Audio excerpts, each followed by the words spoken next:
Hey there guys, it's Cransoon, and today I'm going to be doing something quite different compared to anything else that I put on my YouTube channel. I'm actually going to be doing a direct comparison between the previous king of esports, the Zowie GSR-SE, and I'm going to be comparing it to the new kid on the control pad block, the Gamesense Radar. By the way, Gamesense Radar, GSR, can't tell me that wasn't intentional. Um, so why am I comparing these two pads? Well, there was a lot of hype on the radar moving up to release, specifically saying, hey man, do you want an uncoated GSR-SE? This is what it is. This is that pad. This is an uncoated GSR-SE. Now, as far as coating, if you're not familiar with it, basically the GSR-SE has a coating that leads to a lot of the characteristics of the glide, a lot of the speed, a lot of that control. That is caused by a coating that the manufacturer puts on. Over time, that coating wears away, and even if you wash the pad, that coating is never coming back. So that pad is never going to get its out-of-the-box glide ever again once it's worn out. The benefit of an uncoated pad is that, it slows down over time due to dust and dirt and that kind of stuff. But once you wash it, it can get a lot of its initial glide back just by cleaning it. So that's, in terms of longevity, that's a huge plus in the court of the Gamesense Radar. Now let's also talk about the pricing and availability on these two pads. So at the time of recording, you can pick up a GSR-SE. It's in stock at, I believe it's addisinc.com. It's on sale for $34.99. The pad only has one size. It is a square pad. Horizontal is 18.5. Vertical is about 15.5 inches. And that is, I believe I already said, $34.99 for that one size. Now, in terms of the Gamesense Radar, that is available on their site, gamesense.gg. The square pad, there are two sizes. The square pad is about 17.5 by 17.5 inches. Marketed as 450 by 450 millimeters. And that is available for a really competitive $29.99.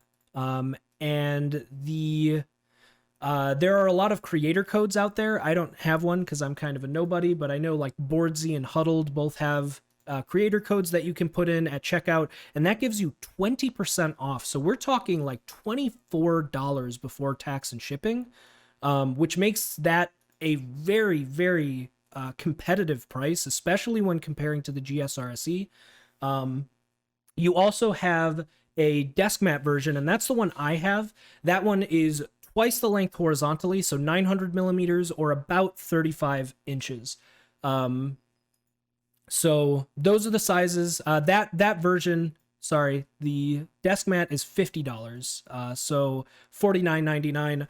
But with that 20% off, you're looking at $40 for the desk mat, which is also a really competitive price. Like the pricing on this, they are entering the market really aggressively, because I should mention this is Gamesense's first product that they released. So really good pricing. Now let's talk the actual statistics of the pads. How do they compare? So the glide on them, honestly, quite similar. My GSR-SE only has a couple months of use on it, so the coating's mostly intact, but the glide is quite similar between the two. I don't feel like one is significantly faster than the other. And I am using a stock feet on my G Pro X Superlight. So what are the differences then? Besides dimensions, looks, coating versus uncoating, what are the differences in the characteristics? The biggest one that I've noticed after about a week of use on the radar is the static friction on the radar is significantly lower.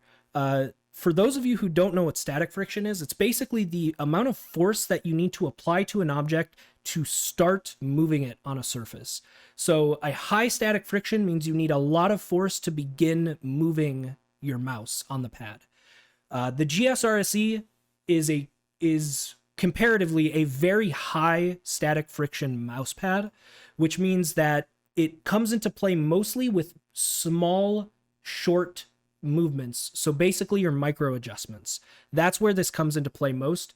In my experience with the GSR-SE, I found micro adjustments to take a lot of effort, and because of the high static friction, I would overshoot my micro adjustments quite often because I would start trying to make the micro adjustment, apply more and more force, and then I eventually hit a point where, my mouse just kind of jerks over because I'm applying so much force, and I kind of overshoot my target, or it's not a smooth motion.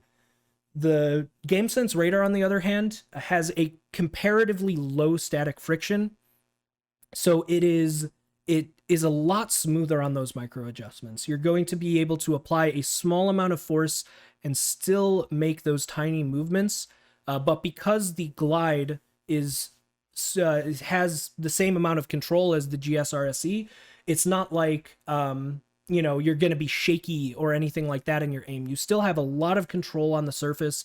It's just easier to start moving your mouse. And in my opinion, that's a very, very big positive for this mouse pad. So now that we're done talking about the comparisons on the surfaces, I guess there's a couple of miscellaneous things that we can talk about between the two pads.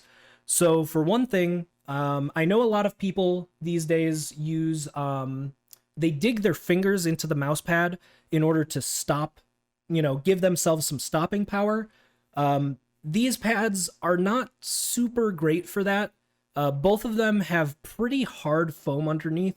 Especially, I would say the GSR-SE has a bit softer foam underneath. So if you're looking to dig your fingers in, you might find the Radar to be a little difficult to do that with, especially if you're comparing it to something like an artisan pad, like a Heian Soft or something. That foam is very spongy and soft. This is not that same design philosophy. So if that is exclusively the way you stop your mouse, you might want to just look towards some artisan pads instead. But the surface, in my opinion, gives enough control that for me, that's a non-factor. That's not an issue at all. The next miscellaneous thing I guess we should talk about is, and one of the big differences between the two pads is the edges. So the GSR-SE does not have stitched edging, which means it just kind of goes right from the surface into the rubber base. There's no stitched edging protecting it. That can lead, there's like a tiny bit, I don't know if you can see, only have a couple months of use, but you can already see this corner is a little frayed. So stitched edging can help with the longevity of the pad. Some people don't like stitch edges because it will irritate their arm when it's on the pad. In my personal opinion, the stitched edging on here is phenomenal. It's really, really soft to the touch, and it's only raised a little bit off of the actual surface of the pad. So it really, over the week I've been using it, really no irritation at all. I find I don't generally mind stitch edges in general, but this one especially, I went from the GSR-SE right to the Radar, and I didn't even notice this thing has stitched edges because it's so comfortable. And that kind of brings up another point on the Radar. The surface is so smooth. It's really, really comfortable stitching. It's very, very fine stitching, especially like if you've used an artisan Heian, you know that stitching is super aggressive and it can really kind of fatigue your, like it can kind of irritate the skin, in my opinion. I had to start using a sleeve when I was using a Heian because the stitching was so aggressive. This one, I haven't used a sleeve on it, and I don't feel the need to. It's just super smooth, super comfortable. Just no complaints whatsoever. So that's kind of is all of our miscellaneous stuff covered. So now let's just talk about final conclusions. The comparison GSR-SE versus Gamesense Radar. Which should you buy?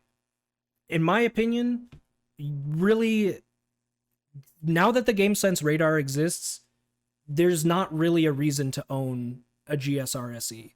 The square version of the Radar is cheaper.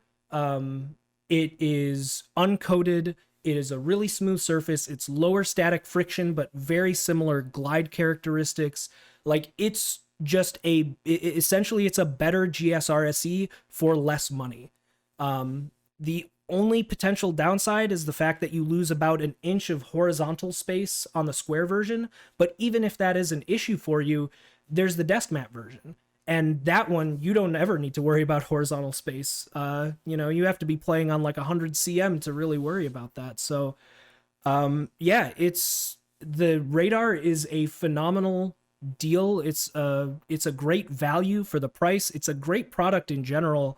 And I think this is a really good first entry into the market. I think we're going to start seeing and hearing a lot more from Gamesense in the future. I think they're going to become a much bigger company over time, and I'm really excited to see what they have next. So yeah, that pretty much sums up my opinions on that pad.